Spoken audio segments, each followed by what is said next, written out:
Bedtime is supposed to be a happy event for a tired child. For me, it was terrifying. While some other children might complain about being put to bed before they have finished watching a film or playing their favorite video game, when I was a child, nighttime was something to truly fear. Somewhere in the back of my mind, it still is. As someone who is trained in the sciences, I cannot prove that what happened to me was objectively real, but I can swear that what I experienced was genuine horror. A fear which, in my life, I'm glad to say, has never been equaled. I will relate it to you now as best as I can, and make of it what you will, but I'll be glad just to get it off my chest. I can't remember exactly when it started, but my apprehension towards falling asleep seemed to correspond with my being moved into a room on my own. I was 8 years old at the time, and until then I had shared a room quite happily with my older brother. As is perfectly understandable for a boy 5 years my senior, my brother eventually wished for a room of his own, and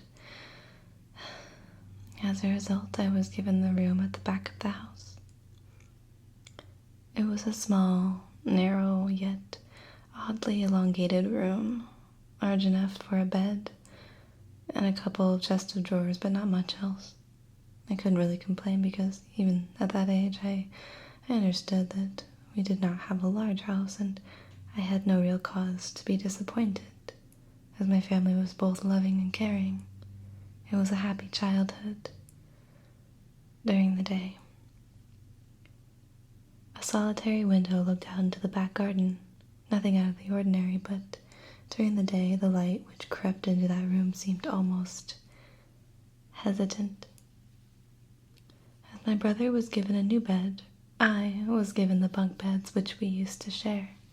While I was upset about sleeping on my own, I was excited at the thought of being able to sleep on the top bunk, which seemed far more adventurous to me.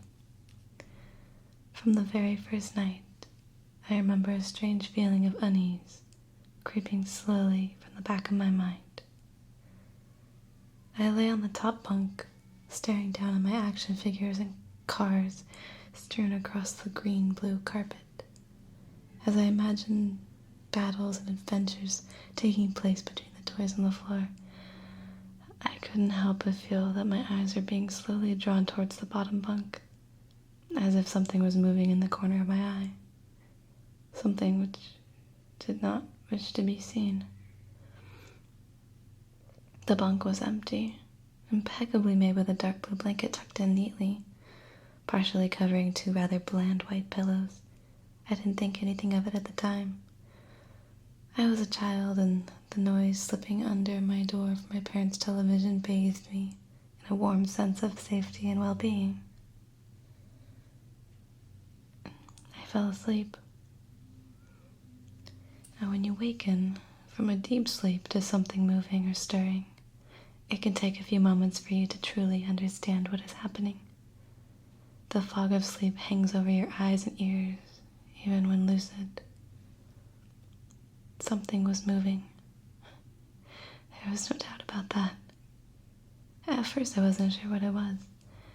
Everything was dark, almost pitch black, but there was enough light creeping in from outside to outline that narrowly suffocating room.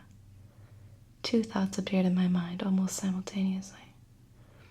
The first was that my parents were in bed because the rest of the house lay both in darkness and silence. The second thought turned into a noise which had obviously woken me. As the last cobwebs of sleep withered from my mind, the noise took a more familiar form. Sometimes the simplest of sounds can be the most unnerving. A cold wind whistling through the tree outside, a neighbor's footsteps uncomfortably close, or, in this case, the simple sound of bed sheets rustling in the dark. That was it. bed sheets rustling in the dark, as if some disturbed sleeper was attempting to get all too comfortable in the bottom bunk. I lay there in disbelief, thinking that the noise was either my imagination or perhaps just my pet cat finding somewhere comfortable to spend the night. It was then that I noticed that my door was shut, as it had been as I'd fallen asleep. Perhaps my mom had checked in on me and the cat had snuck into my room then. Yeah, that must have been it. I turned to face the wall, closing my eyes in the vain hope that I could fall back asleep. As I moved, the rustling noise from underneath me ceased. I thought that I must have disturbed my cat, but quickly I realized that the visitor in the bottom bunk was much less mundane than my pet trying to sleep, and much more sinister. As if alerted to and disgruntled by my presence, the disturbed sleeper began to toss and turn violently, like a child having a tantrum in their bed. I could hear the sheets twist and turn with increasing ferocity. Fear gripped me, not like the subtle sense of unease I had experienced earlier, but now potent and terrifying. My heart raced and my eyes panicked, scanning the almost impenetrable darkness. I let out a cry. As most young children do, I instinctively shouted for my mother. I could hear something stir on the other side of the house, but as I began to breathe a sigh of relief that my parents were coming to save me, the bunk bed suddenly started to shake violently, as if gripped by an earthquake, scraping against the wall. I could hear the sheets below me thrashing around as if tormented by malice. I did not want to jump down to safety, as I feared the thing in the bottom bunk would reach out and grab me, pulling me into the darkness. So I stayed there, white knuckles clenching my own blanket like a shroud of protection. The wait seemed like an eternity. And the door finally and thankfully burst open, and I lay bathed in light while the bottom bunk, the resting place of my unwanted visitor, lay empty and peaceful. I cried to my mother. She consoled me. Tears of fear followed by relief streamed down my face, yet through all the horror and relief I did not tell her why I was so upset. I cannot explain it, but it was as though whatever had been in that bunk would return if I even so much as spoke of it, or uttered a single syllable of its existence. Whether that was the truth, I do not know, but as a child I felt as if that unseen menace remained close, listening. My mother lay in the empty bunk, promising to stay there until morning. Eventually my anxiety diminished. Tiredness pulled me back towards sleep, but I remained restless, waking several times momentarily to the sound of rustling bed sheets. I remember the next day wanting to go anywhere, be anywhere, but in that narrow, suffocating room. It was a Saturday and I played outside, quite happily with my friends. Although our house was not large, we were lucky to have a long sloping garden in the back. We played there often, as much of it was overgrown and we could easily hide in the bushes, climb in the huge sycamore tree which towered above all else, and easily imagine ourselves in the throes of a grand adventure, if some untamed exotic land existed. As fun as it was, occasionally my eyes would turn to that small window, ordinary, slight, and innocuous. But for me, that thin boundary was a looking glass into a strange cold pocket of dread. Outside the lush green surroundings of our garden, filled with the smiling faces of my friends, I could not extinguish the creeping, crawling feeling making its way up my spine, each hair standing on end. The feeling that something in that room was watching me play, waiting for the night when I would be alone, eagerly filled with hate. It may sound strange to you, but By the time my parents ushered me back into that room for the night, I said nothing. I didn't protest. I didn't even make an excuse as to why I couldn't sleep there. I simply and sullenly walked into that room, climbed the few steps into the top bunk, and then waited. As an adult, I would be telling everyone about this experience, but even at that age, I felt almost silly to be talking about something which I really had no evidence for. I would be lying, however, if I said that this was my primary reason. I still felt that this thing would be enraged if I so much as spoke of it. It's funny how certain words can remain hidden from your mind, no matter how blatant or obvious they are. One word came to me that second night, laying there in the darkness alone, frightened, aware of a rotting change in the atmosphere. A thickening of the air as if something had displaced it. As I heard the first casual twists of the bedsheet below, the first anxious increase of my heartbeat, the realization that something was once again in the bottom bunk. That word, a word which had been sent into exile, breaking free of all repression, gasping for air, screaming, etching, and carving itself into my mind.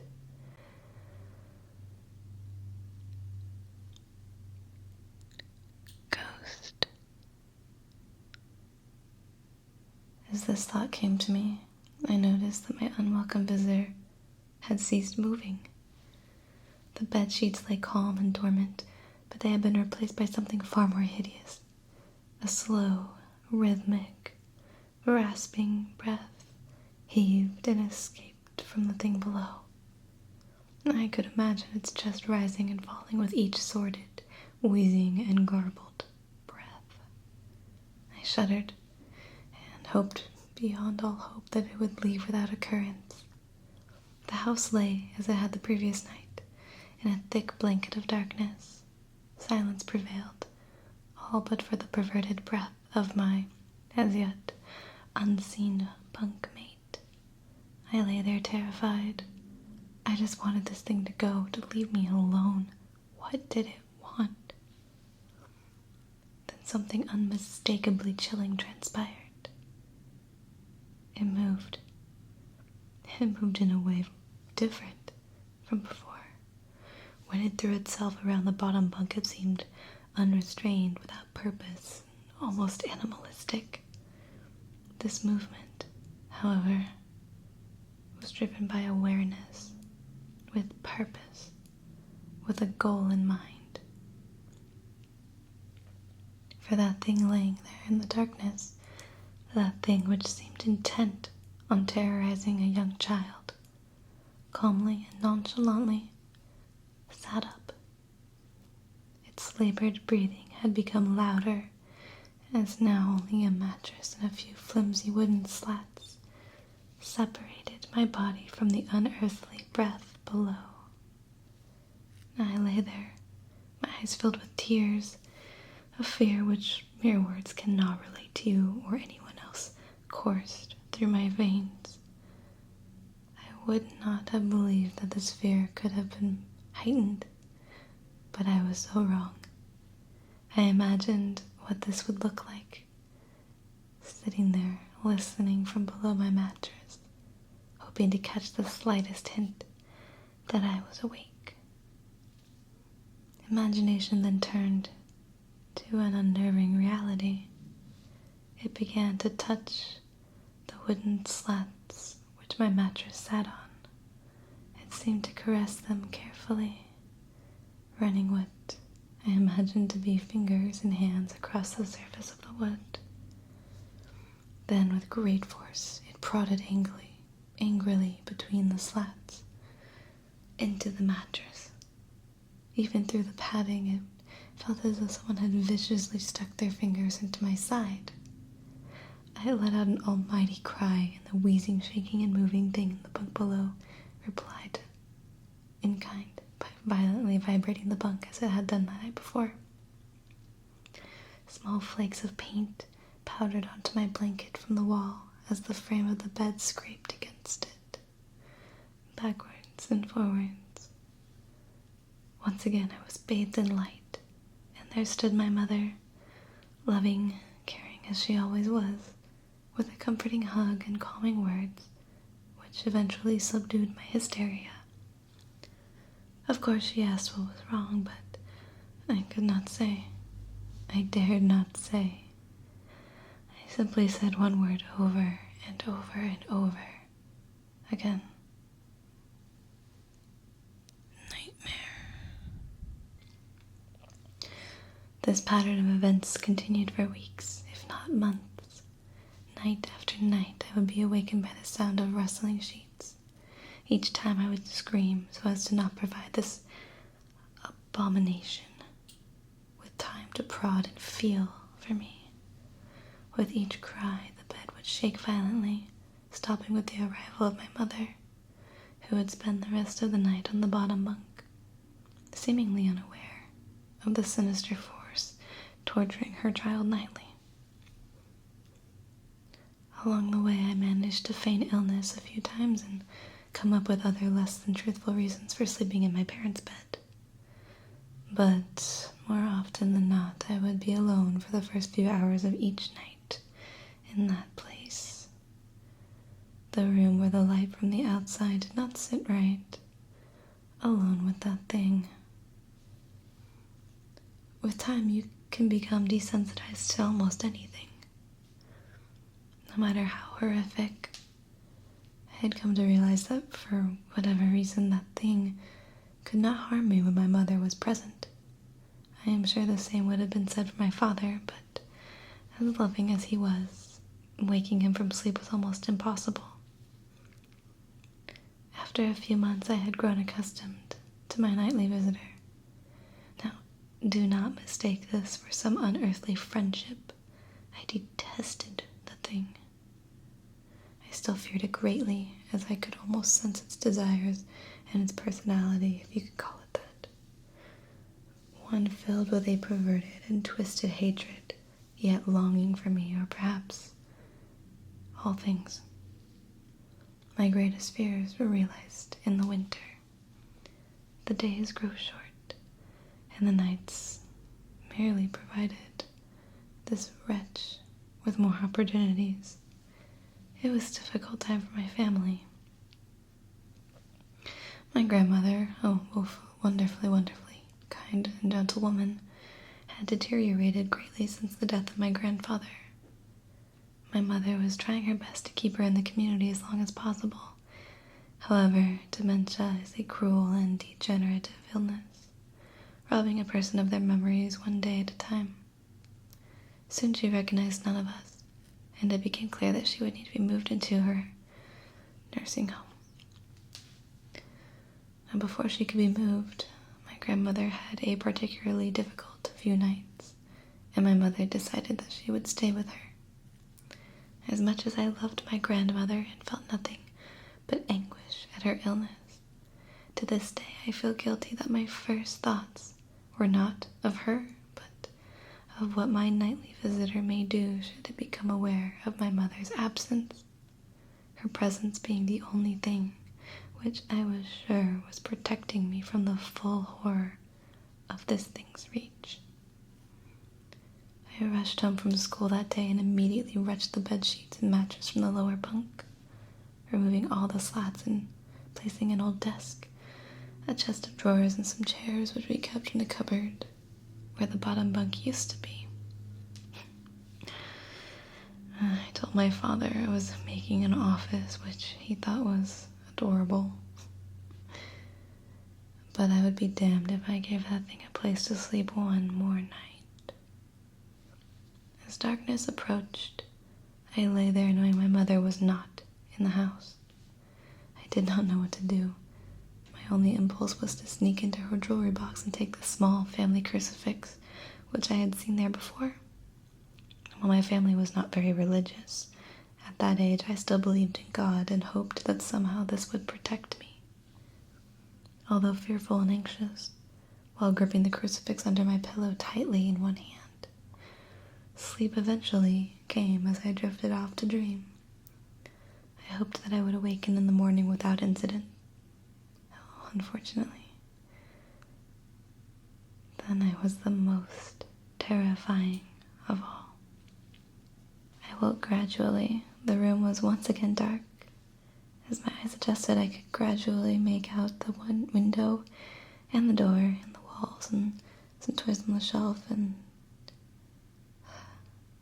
even to this day I shudder to think of it, for there was no noise, no rustling of sheets, no movement at all.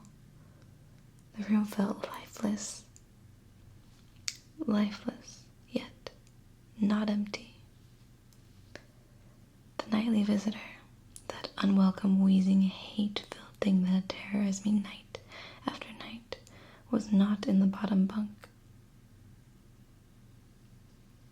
It was in my bed.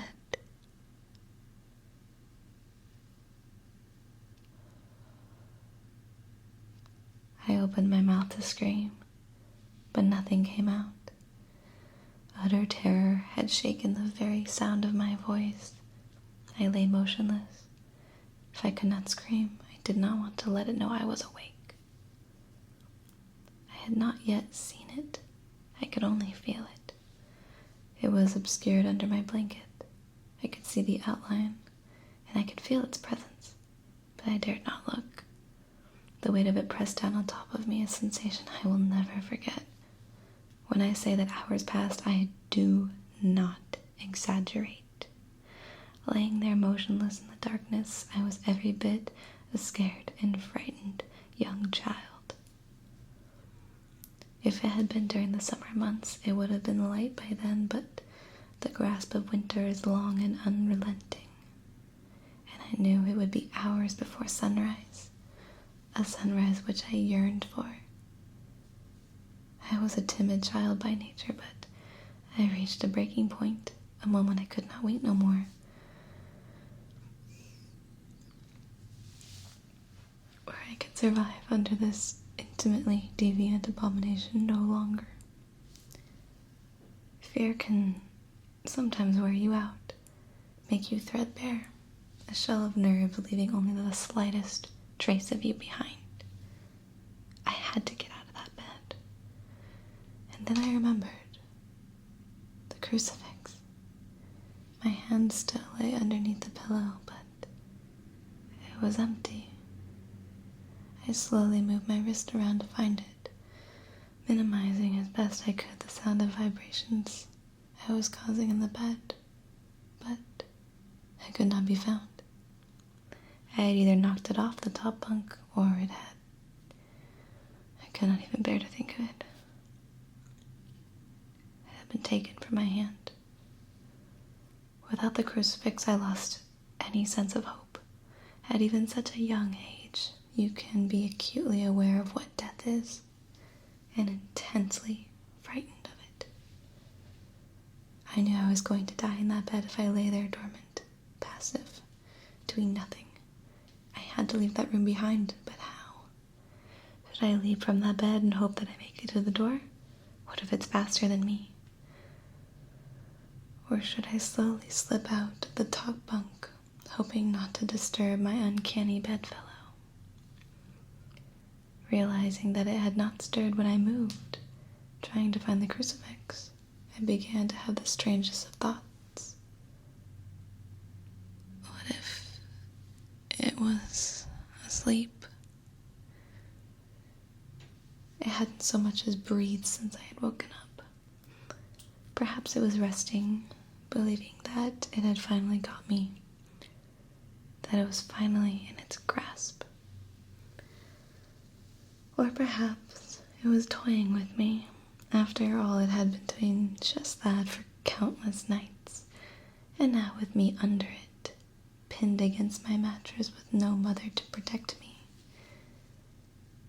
Maybe it was holding off, savoring its victory into the last possible moment, like a wild animal savoring its prey.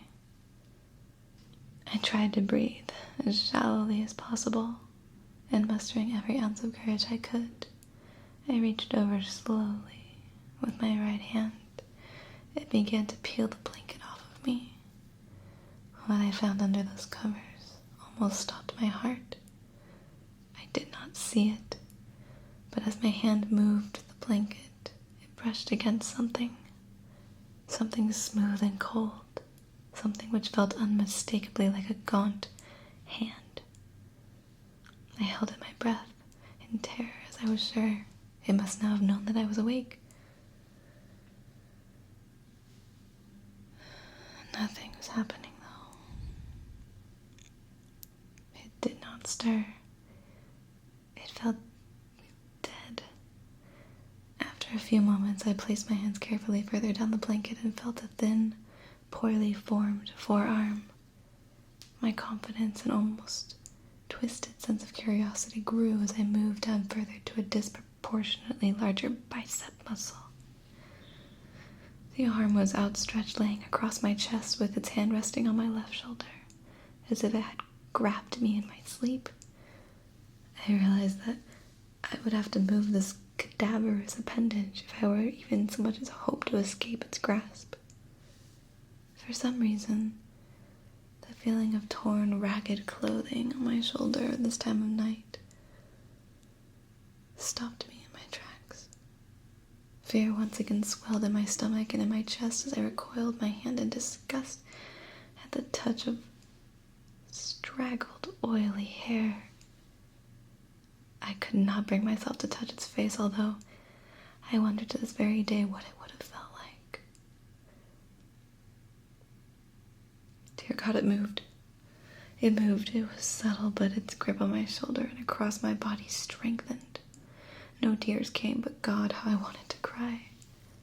As its hand and arm slowly coiled around me, my right leg brushed along the cool wall that the bed lay against. Of all that happened to me in that room, this was the strangest.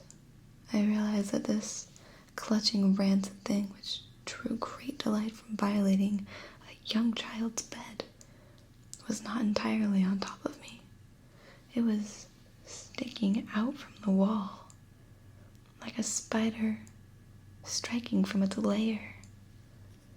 Suddenly its grip moved from a slow tightening to a sudden squeeze. It pulled and clawed at my clothes as if frightened that the opportunity would soon pass. I fought against it, but its emaciated arm was too strong for me. Its head rose up, writhing and contorting under the blanket. I now realized where it was taking me. Into the wall. I fought for my dear life. I cried, and suddenly my voice returned to me, yelling, screaming, but no one came. Then I realized why it was so eager to suddenly strike. Then I realized why it was so eager to suddenly strike. Why this thing had to have me now. Through my window, that window that seemed to represent so much malice from outside, streaked hope, the first rays of sunshine. I struggled further, knowing that if I could just hold on, it would soon be gone. As I fought for my life, the unearthly parasite shifted, slowly pulling itself up my chest, its head now poking out from under the blanket, wheezing, coughing, rasping. I do not remember its features, I simply remember its breath against my face, foul and cold as ice. As the sun broke over the horizon, that dark place, that suffocating room of contempt was washed, bathed in sunlight. I passed out as its scrawny fingers encircled my neck, squeezing the very life from me. I awoke to my father offering to make me some breakfast. What a wonderful sight indeed. I had survived the most horrible experience of my life until then. And now, I moved the bed away from the wall, leaving behind the furniture I had believed would stop that thing from taking a bed. Little did I know that it would try to take mine and me. weeks passed without incident. Yet, on one cold frostbitten night, I awoke to the sound of the furniture where the bunk beds used to be, vibrating violently. In a moment it passed. I lay there sure I could hear a distant wheezing coming from deep within the wall, finally fading into the distance. I have never told anyone this story before, and to this day I still break out in a cold sweat at the sound of my bedsheets rustling in the night, or even a wheeze brought on by a common cold, and I certainly never sleep with my bed against a wall. I call it superstition, if you will, but as I said, I cannot discount conventional explanations such as, sleep paralysis or hallucination, or that of an overactive imagination. But what I can say is this. The following year, I was given a larger room on the other side of the house, and my parents took that strangely suffocating, elongated place as their bedroom.